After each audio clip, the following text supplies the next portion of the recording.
It's the Real News Network. I'm Sharmini Pires coming to you from Baltimore.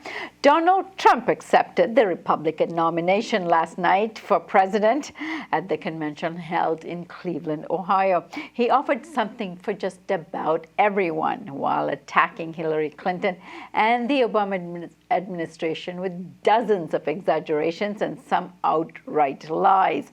Many media outlets that did fact-checking on his speech found too many inaccuracies for us to go over here, but it's worth looking up. I'm now being joined by Annabel Park and Janet Redman to discuss his speech and the Republican convention.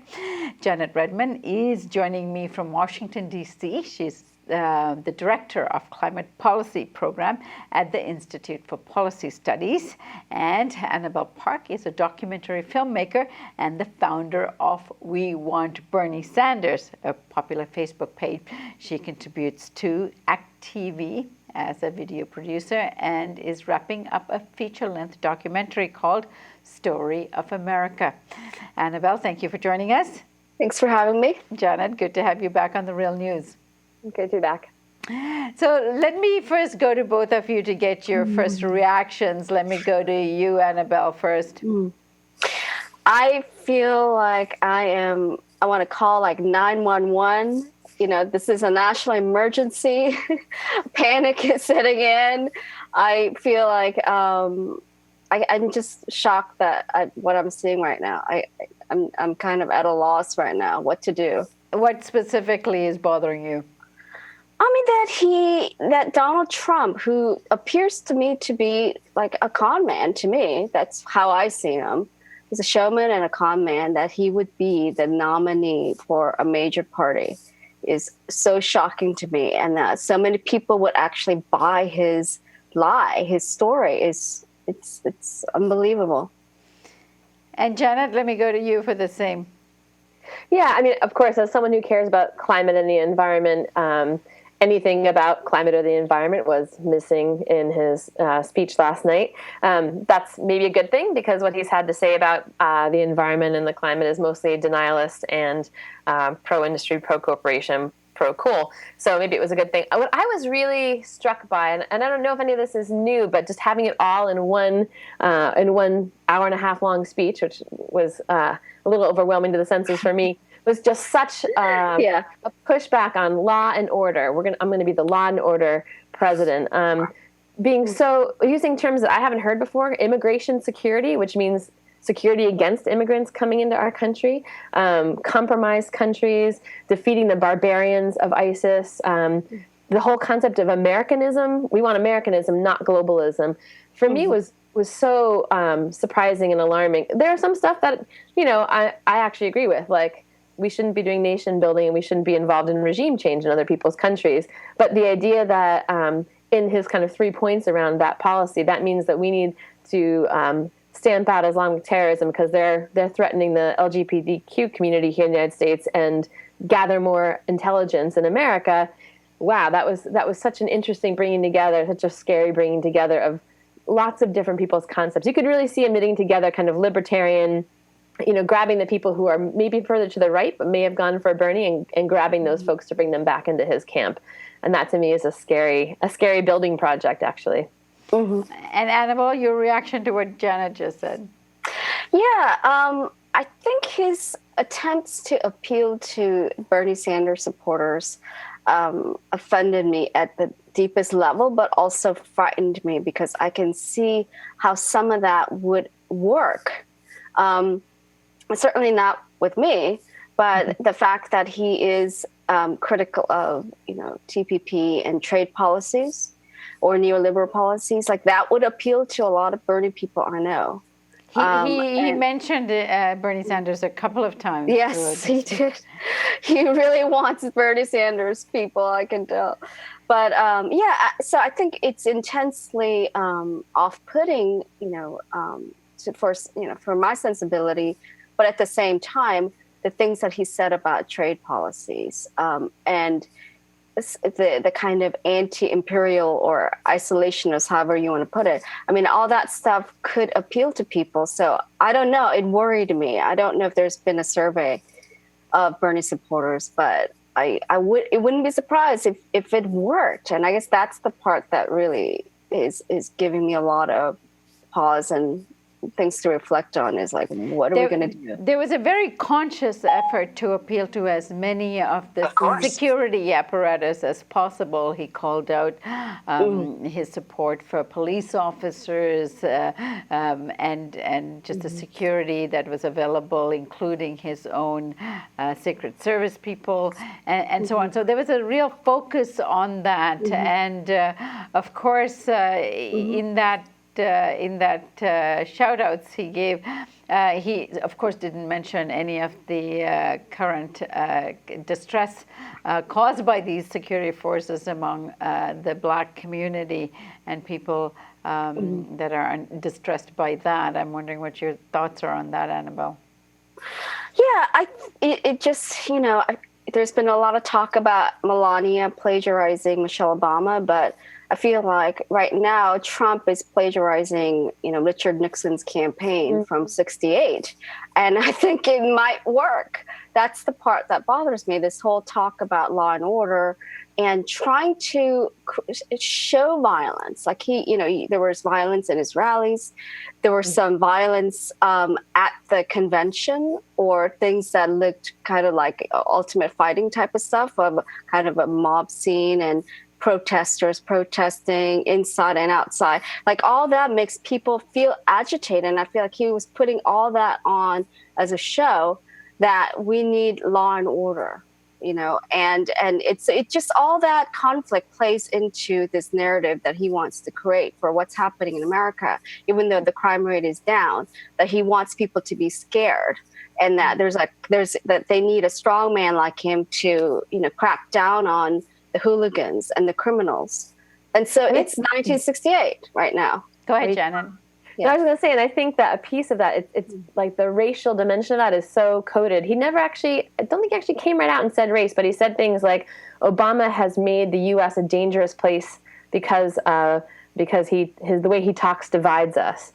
He's using the pulpit to divide our communities. He's failed America's inner cities, which is code words, of course, for African American most of the time, and low income. And people in the inner cities are experiencing, a lack of education and jobs, and they're experiencing crime. But the connection that he makes between violence, I think, as Annabelle rightly says, like he's been drawing that up and drawing that out. And he's been linking it with terrorism. So now we're talking about what's happening in the streets and the violence against police, which is, not that implicit coding for Black Lives Matter and movement for Black lives, and making a implicit link to people who are feeling squeezed and crunched, and we don't know their motivation, but maybe are feeling like they can't take the squeeze and crunch from being targeted by police anymore, and calling that terrorism. So he's put those two words together and framed it in a way that says, in my mind, what he's communicating very clearly is people who are agitating for the human rights of Black people in the United States are functionally terrorists if they're doing it in a way that is on the streets and makes people feel threatened. Makes who feel threatened? My assumption by looking at the crowd is makes white people feel threatened. So I think there's a real role for white people, for white allies, to come back and say, okay, we need to start talking about and dismantling the implicit coding that Donald Trump is feeding to the white community. That to me feels really dangerous and really scary, and just really fomenting the anti-immigrant sentiments, for example, sort of saying all these people from the Middle East coming over are essentially ISIS, according to him, because we're not screening them properly, where in fact there's a very intense screening process underway at this time in terms of accepting immigrants from the Middle East. And even saying the immigrants from southern border, he really clearly kind of said, Obama's not valuing U.S. lives, because look at a woman who has been murdered by someone who immigrated illegally. Like, we're really making a connection. There are lives that matter, and there are lives that don't matter.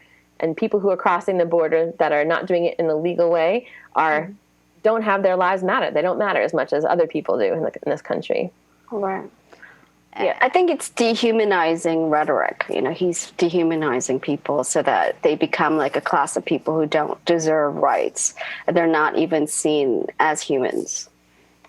Right. I guess this gives way to your film titled "Story of America." In many ways, this moment is historic. Moving on to the environment, Janet, you mentioned earlier that it was good that he didn't mention it too much, but at the same time, he did talk about reviving and re-energizing the energy sector and putting people from the fossil fuel industry back to work and so on. What did you think of that? Yeah, I mean, we've seen, I don't know if your audience has been watching, but there are signs that Trump digs coal and people in hard hats, mining hats. Pence actually talked about this a lot more in his acceptance of the VP nomination the other night, 2 days ago, where he really laid out that we need an all-of-the-above energy strategy that it's reflected in the RNC platform, of course, that coal is cheap, it's abundant, it's clean, and that's it's the backbone of our economy. Sure, we need some wind and solar and some nuclear and all these other kinds of fuels, but that we are talking about being energy dependent and, in fact, exporting energy for the first time. So this is not a new... I mean, there's a real interesting thing that has been done, and I think it was an incredible misstep by by Clinton in her campaigning, where she said, we're gonna have to close down mines and take away jobs from mine workers, and the way she said it was callous enough, without a broader framework of saying that we need a just transition and a fair transition, and that can only be coupled by putting in place different economic anchors, and that needs to protect particular workers who will lose their particular jobs, without building that broader framework of what that transition looks like. It played really right into the hands of this idea that people who care about the environment and a transition off of fossil fuels, which we know is necessary, even people who don't like it. I think the majority now of folks in America know this is necessary. He's playing into the fear that there's no way to do this without kind of basically collapse of an entire sector and a collapse of a job sector. So that's such a powerful rhetoric that needs to be undone. Right. And Annabelle, one of the things that he focused on was really jobs and putting people back to work and conditions of inner cities. And he took a jab at Obama in particular in terms of Chicago. But this kind of talk really resonated with a lot of people out there who are feeling the consequences of the economic downturn over the last few years and losing jobs and so on. But at the same time, there seems to be amnesia settled into the audience because they seem to have forgotten who actually created the Great Recession that we are still coming out of. I think it's a combination of forgetting what caused the recession, but also that Obama did propose, and the Democrats did propose a bunch of job bills that never passed. And so this is another strategy of Republicans and conservatives basically making it impossible for us to govern, and then blaming government and saying government doesn't work and having people lose faith in government. And not seeing that there's somebody trying to really make it impossible for government to function. So it's the fact that they're able to hide the fact that they keep obstructing progress. And then, still finding ways to blame the victims or blaming people who are trying. It's unbelievable that people keep falling for this. But, a lot of this is the fault of the media that they just, play along with this. And so in some ways, it's terrible that Trump uses this rhetoric and the conservatives have been using this rhetoric. But it's also the fact that the public is not catching on. They're not seeing how false it is. And so moving forward to the Democratic Party convention coming up next week. I know tomorrow evening, Sunday evening, actually, there's going to be a huge rally, which is an environmental rally being organized by a number of people. What do you think so far? Let me go to you, Janet, first. Given that, there was very little addressing of climate change in the Republican Party, in order to sort of really galvanize the people around the Democratic Party? What should they be focusing on at the Democratic Party convention that you'd like to see moving forward? Well, I think there were a couple of interesting statements made. I think a lot of folks are thinking about the DNC platform and what was missing there on environment. Actually, there were some really good, I think, recommendations made there on the environment around banning fracking, stopping new exploration in public lands and leasing on public lands. Some pieces that have been started in different parts of the country. New York has banned fracking. Obama did put a coal moratorium on extraction on public lands for new leases on public lands. There have been talks of carbon taxes. There have been a number of different pieces that kind of were suggested for the platform, were taken out, where amendments were given to put pieces back in, and those were not accepted. So I think a piece that people will be looking for, and that the Democratic convention would be smart to add in, is, again, part of it is bringing along the Bernie folks and saying climate change is the greatest threat to America, the security in the United States. I don't know that a person like Clinton will make that kind of a statement, unfortunately, but I think that would galvanize a lot of the climate environment movement. I think taking the links from climate change and really being explicit about climate justice, so who's being hit first and worst by climate change, can help knit together folks that are fighting what basically Annabelle said, the right to be recognized as real human beings and for their lives to be counted as meaningful and real, with issues like Flint, Michigan, and water showing up in the lead showing up in the water in public schools, which is, of course, being seen around the country, largely in low-income neighborhood schools. So there's a real opportunity right now to link the economic justice, racial justice, and environmental justice issues that would be really not just clever politically, but would actually help us move forward on these issues, and I think galvanize a broader audience that is really being left out of the RNC. So that to me feels like a clever place for them to be focusing. And Annabelle, let me give you the last word. So given what we've heard at the Republican Party convention, what should the DNC now focus on in moving forward to nail this election?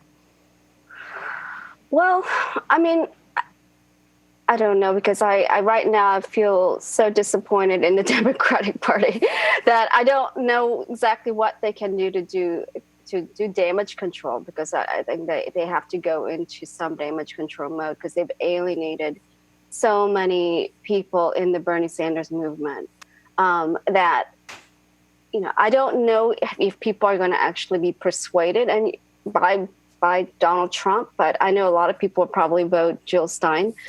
And so they need to do damage control. And I think part of we're involved having some sense of taking ownership of what's happened. The primary was a mess. The neoliberal policies of the Democratic Party is part of the problem here, and that it's given rise to a demagogue like Donald Trump. I mean, the Democratic Party has not been very effective at creating jobs. I mean, yes, conservatives obstructed a lot of the attempts, but they really haven't focused on it. I mean, when was the last time Hillary Clinton used the words poor or poverty? I think they need to really focus on these economic issues. Philadelphia is one of the poorest cities in the country by many measures. They need to take stock of the fact that we need to do something about people who are really suffering, who are going off the economic cliff. And so I would like to see Clinton really get real and address these things instead of just trying to put a shine on Obama's legacy and just pretending like none of this is the fault of the Democratic Party. It's true. Honest conversation needs to take place. Exactly. Yeah, that's what I would like to hear. Instead of just this rhetoric and this story that really doesn't fit with my reality. Yeah, and doesn't sound very genuine when you hear the speaking notes and campaign speak. Anyway, I thank you both for joining us and sharing your thoughts with us today, Janet and Annabelle. Looking forward to maybe catching up with you guys at the DNC. Absolutely. Okay. Bye. Thank you for joining us on the Real News Network.